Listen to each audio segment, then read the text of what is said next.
Cette question sous-tend en fait deux questions. Existe-t-il un risque accru de cancer chez des patients suivis pour une sclérose en plaques?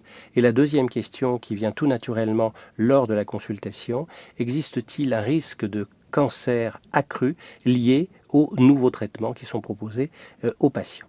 Pour la première question, il est assez aisé de répondre car toutes les données de la littérature sont concordantes, les plus anciennes comme surtout les plus récentes, basées en général sur des données hospitalières et qui permettent de confirmer qu'il n'existe pas de risque accru de cancer lié à la sclérose en plaques, que l'on s'intéresse au sexe, que l'on s'intéresse à la forme de la maladie.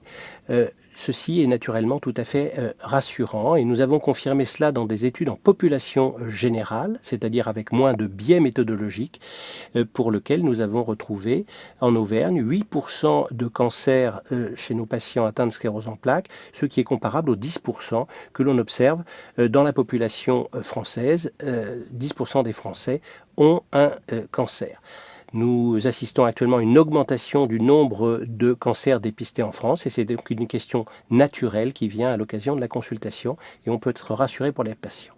Pour la deuxième question, qu'il s'agisse là aussi de données hospitalières ou en population générale, il n'existe pas de risque de cancer accru avec les thérapeutiques qui sont actuellement proposées. Christine Lebrun, qui a pu coordonner une étude hospitalière regroupant plus de 20 000 patients, a démontré en particulier que les agents immunomodulateurs qui sont proposés depuis plus de 20 ans n'exposent pas à un risque accru de cancer, quel que soit le cancer, et en particulier les cancers féminins, puisque la population est pour les trois quarts féminine, ou les cancers cutanés.